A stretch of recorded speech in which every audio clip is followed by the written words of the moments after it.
Watch this, and then let's talk about it. The things that people in relationships are willing to put up with in order to not be single, being single must be the scariest thing in the world. Sometimes it feels like that. Literally, the things that I hear people in couples, people willing to go on dates do to not be single, I go, what am I experiencing about being single that I don't know yet? What thing is gonna pop out the closet and try to kill me, right? Because the way people act to protect themselves from being single makes it sound like I'm on the Titanic and it's going down. I love it. Here's the thing. I love a lot of it. It's very confusing, the things that people deal with. People put up with years of not talking. This will be a situation. Someone will be with their husband or wife 30 years, sleep in separate beds, not talk, have bank accounts that aren't the same, not even go on the same vacation. And they'll sit down with you and they'll go, so why aren't you married yet? What if I turn to you and say, why aren't you divorced? Yeah.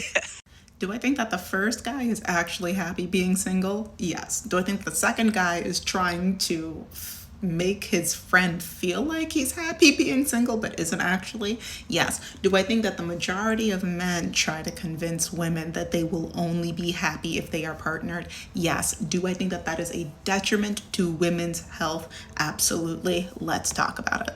Also, hi, my name is Shayna. I talk a lot about being child-free, decentering men, and I'm a journalist. So if you want to learn more about like this kind of thing, then definitely like, share, subscribe, all that stuff. Now let's dive in. Men benefit from women being terrified of being single, not alone, but single. I find that a lot of people conflate the two and they're not the same. Being alone, the loneliness epidemic that is constantly being talked about, that is something that men are experiencing by and large. Men generally have a harder time making long-term deep relationships, opening up emotionally, communicating about their needs when it comes to things that aren't like surface level communication skills. There's a lot of things that men, the vast majority of men, are missing out on when it comes to the foundations needed for community building. Thus, they feel alone. That's not the case for the vast majority of women. When I say vast majority on both sides, I'm saying like 98, 97%, right? The vast majority of women, we feel single, right? A lot of us are single, not the majority, but like a lot of us are single, and it's not the same. Because there's community, there's friendships, there's a sense of togetherness that we have amongst ourselves, among our families, among people that we're able to lean on for support and give support to while we are romantically single. You can be romantically single and still have community. And sure, you could feel a little lonely every now and then, but are you alone? Probably not. But do men, all men, benefit from you being terrified of feeling alone, of being single, of conflating the two to become this one giant boogeyman? Yes. What does that look like? What do you mean, Shayna? Don't worry, I got stats. Also, I'm a Harvard grad, so obviously I gotta go and get my Harvard study in here. Also, I'm realizing after I said it out loud that I don't think most people know that I have a master's degree from Harvard. So if you're curious about my time there, because it was wild, let me know. Happy to share some stories. But yeah, let's dive into this article by Harvard Health Publishing, Marriage and Men's Health. Fun fact, men benefit from marriage when it comes to their health. Let's do some reading together, shall we? Married Men and Mortality. A major survey of 127,545 American adults found that married men are healthier than men who were never married or whose marriages ended in divorce or widowhood. Men who have marital partners also live longer than men without spouses. Men who marry after the age of 25 get more protection than those who tie the knot at a younger age. And the longer a man stays married, the greater his survival advantage over the greater his survival. Oh my gosh, sorry, there's like an ambulance outside. 1 second. It's gone.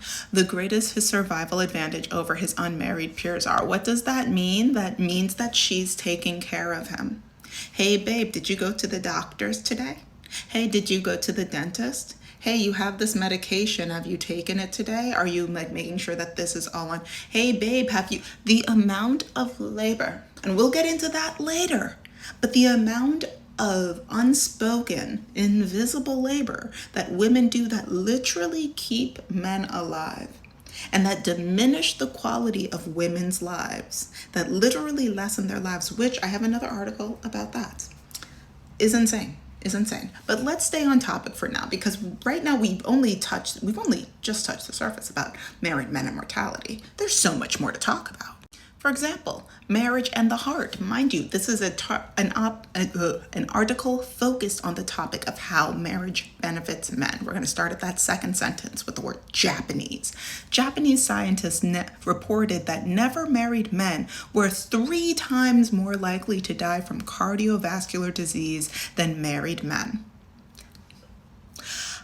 A report from the Framingham Offspring Study also suggests that marriage is truly heartwarming. Scientists evaluated 3,682 adults over a 10-year period, even after taking major cardiovascular risk factors such as age, body fat, smoking, blood pressure, diabetes, and cholesterol into account. Married men had a 47% lower rate of death than unmarried men. What they're saying is women are literally good for the heart. Women are literally good for the heart, which I find hilarious considering this is also in the article. It's a little subheader conversation, side tangent, but not really, called Are Educated Women Heartbreakers? And now we're going to dive through history about how wrong men always are. In the 1980s, several studies suggested that men whose wives had more education than they had were more likely to die from coronary artery disease than men married to less educated women. They literally said, if your wife is smart, her brain is going to kill you. Oh my God. With more and more women getting advanced degrees, that might give some single guys pause. But in 2002, a study found that the more educated a man's wife, the lower his risk for coronary artery disease and risk factors such as hypertension, obesity, high cholesterol, smoking, and lack of exercise. It's almost like the more that a woman knows, the more she knows to help people with. Now, here's the extra kicker. Most women cannot help but help people. Thus, if she is in an intimate relationship with somebody, be it a friend, be it a partner, be it a husband, be it a whatever, she's going to innately try to make their lives better. It's just something, women make things grow. So it's almost like the more she knows, the more that she can help. People grow, including men, I swear to God. And a 2009 study reported that men married to more educated women also enjoyed a lower death rate than men married to less educated women. And at the contemporary world, smart wives promote healthy hearts. This is a shocker to no one except for men. But wait, there's more. This right here is on the bereavement section. So all about like people who have lost partners and some science, some stats behind it. So the study tracked 12,522 married people over 14 to 23 year period. During that time, 1,453 men and 3,294 women lost their spouses. Subsequently, 30% of bereaved men died themselves, while only 15% of women succumbed. Healthy men who lost a wife were over 2 times more likely to die during the study period than healthy men who were not bereaved. For men with pre-existing medical conditions, bereavement boosted the rate of death 1.6 times. These women were literally keeping their husbands alive. Do you know how much work it is to keep a person alive? I can barely keep a plant alive. I got what is it? A succulent? A succulent. Struggling. This is a person. Women are keeping people alive. That's an unfathomable. This is a grown adult. I'm going to keep reading. I'm going to calm down and I'm going to keep reading. And yes, I understand like sometimes people die of a broken heart. Literally half the percentage of women died within that time period. 2 times that. You can't tell me that all those men just keeled over because they had the biggest feeling. You can't tell me that all those men were still taking their heart medication on time. You can't tell me that. The risk was greatest from 7 to 12 months after the loss, but an elevated death rate persisted for more than 2 years. Shakespeare was right when he wrote of deadly grief. Now, I wanted to start this video by talking about how much unseen labor goes into keeping men alive, how many things are at play, how many silent chess games women are doing when they are married to men in order to just keep them breathing. Just keep them breathing. I wanted to start off with that so that now we could transition into a Psychology Today article that talks about the woman's side of things. What is the best situation for women? Because clearly, not just in this article, but if you just Google marriage benefits men, you'll see article after article after article pop up. But what benefits women? Being child-free and single. Being child-free and single benefits women. Women are happier without children or a spouse, says happiness expert. And look at this, he's a man. So all these men gonna come up and try and yell at me in the comments being like, oh, you just found a woman who, no, look at Paul. Paul said it, not me. I'm reading Paul's words. So what does Paul say?